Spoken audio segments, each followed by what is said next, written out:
ANMR ನ್ಯೂಸ್ಗೆ ಸ್ವಾಗತ. ಕನಂಪಲ್ಲಿ ಶ್ರೀ ವೀರಾಂಜನೇಯ ಸ್ವಾಮಿ ಅದ್ದೂರಿ ಬ್ರಹ್ಮರಥೋತ್ಸವ. ಚಿಂತಾಮಣಿ ನಗರದ ಬೆಂಗಳೂರು ರಸ್ತೆಯ 8ನೇ ವಾರ್ಡಿನ ಕನಂಪಲ್ಲಿ ಶ್ರೀ ವೀರಾಂಜನೇಯ ಸ್ವಾಮಿ ಮತ್ತು ಶ್ರೀ ಪಂಚಮುಖಿ ಆಂಜನೇಯ ಸ್ವಾಮಿ ಸನ್ನಿಧಿಯಲ್ಲಿ ಶ್ರೀ ವೀರಾಂಜನೇಯ ಸ್ವಾಮಿ ಸಮೇತ ಸೀತಾರಾಮ ಕಲ್ಯಾಣ ಬ್ರಹ್ಮರಥೋತ್ಸವ ಮಂಗಳವಾರವಾದ ಮಧ್ಯಾಹ್ನ ಇಂದು ಅದ್ದೂರಿಯಾಗಿ ನಡೆಯಿತು. ಬ್ರಹ್ಮರಥೋತ್ಸವದ ಅಂಗವಾಗಿ ಬೆಳಗ್ಗೆ ಶ್ರೀ ಪಂಚಮುಖಿ ಆಂಜನೇಯ ಸ್ವಾಮಿಗೆ, ಶ್ರೀ ವೀರಾಂಜನೇಯ ಸ್ವಾಮಿ ದೇವರಿಗೆ ಮಹಾ ನಿವೇದನೆ, ಶಾತುಮರೈ, ಮಹಾಮಂಗಳಾರತಿ, ಬಲಿಹರಣ, ಯಾತ್ರಾದಾನ, ರಥ ಪ್ರತಿಷ್ಠೆ ಹೋಮ, ಹೂವಿನ ಅಲಂಕಾರ ಸೇವೆ, ಮಹಾಮಂಗಳಾರತಿ, ತೀರ್ಥ ಪ್ರಸಾದ ವಿನಿಯೋಗ ನಡೆಯಿತು. ನಂತರ ಗ್ರಾಮಸ್ಥರಿಂದ ವಿಶೇಷ ದೀಪೋತ್ಸವ ಕಾರ್ಯಕ್ರಮವನ್ನು ಹಮ್ಮಿಕೊಳ್ಳಲಾಗಿತ್ತು. ಸರ್ಕಾರದಿಂದ ನಡೆದ ಬ್ರಹ್ಮರಥೋತ್ಸವದಲ್ಲಿ ಕಂದಾಯ ಅಧಿಕಾರಿಗಳು, ಕಚೇರಿಯ ಸಿಬ್ಬಂದಿ, ಮುಜರಾಯಿ ಇಲಾಖೆಯ ಸಿಬ್ಬಂದಿ ಭಾಗವಹಿಸಿದ್ದು, ಶ್ರೀ ವೀರಾಂಜನೇಯ ಸ್ವಾಮಿ ದೇವಾಲಯದ ಸಮಿತಿ ಸದಸ್ಯರಾದ ಮಾಜಿ ಗೃಹ ಸಚಿವ ಎ. ಚೌಡಡ್ಡಿ ಕುಟುಂಬದವರಿಂದ ಹೋಮ ಹವನ ಪೂರ್ಣಾಹುತಿಯ ನಂತರ ಬ್ರಹ್ಮರಥೋತ್ಸವಕ್ಕೆ ಚಾಲನೆ ನೀಡಲಾಯಿತು. ಕಂಚಿ ವೆಂಕಟಾಚಲಪತಿ ಕುಟುಂಬದವರಿಂದ ಬ್ರಾಹ್ಮಣರಿಗೆ ಅನ್ನ ಸಂತರ್ಪಣೆ, ಕನಂಪಲ್ಲಿ ಮತ್ತು ಮಾಳಪಲ್ಲಿ ಗ್ರಾಮಸ್ಥರು ಹಾಗೂ ಕುಮರ್ಲ ಕೆವಿ ನಾಗರಾಜಯ್ಯ ಮತ್ತು ಮಗಳಿಂದ ಸರ್ವರಿಗೂ ಹಾಗೂ ಆರ್ಯ ವೈಶ್ಯರಿಗೆ ಅನ್ನ ಸಂತರ್ಪಣೆ, ಸಿಎಸ್ ವೆಂಕಟಾಚಲಪತಿ ಮತ್ತು ಸಹೋದರರಿಂದ ಪಾನಕ ಪೂಜೆ ವಿತರಣೆಯನ್ನು ನೆರವೇರಿಸಿಕೊಟ್ಟರು. ಮಾಳಪಲ್ಲಿ ಮತ್ತು ಕನಂಪಲ್ಲಿ ಗ್ರಾಮಸ್ಥರು ಭಕ್ತಾದಿಗಳಿಂದ ಸರ್ವರಿಗೂ ಅನ್ನ ಸಂತರ್ಪಣೆಯನ್ನು ಸಹ ಏರ್ಪಡಿಸಲಾಗಿತ್ತು.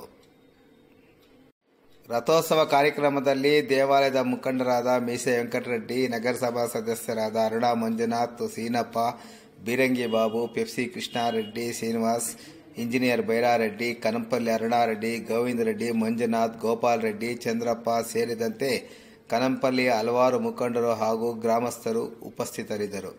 ಎಎನ್ಎಂಆರ್ ನ್ಯೂಸ್ಗಾಗಿ ಸಿಎ ರಮೇಶ್, ಚಿಂತಾಮಣಿ.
ಬ್ರಹ್ಮರಥೋತ್ಸವ 1 ಗಂಟೆಯಿಂದ 2 ಗಂಟೆವರೆಗೆ ಪ್ರಾರಂಭವಾಗುತ್ತೆ.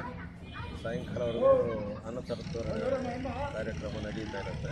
ಭಕ್ತಾದಿಗಳೆಲ್ಲರೂ ಬಂದು ದೇವರ ಕೃಪೆಗೆ ಪಾತ್ರ ಆಗಬೇಕೆಂದು ಪ್ರಾರ್ಥನೆ.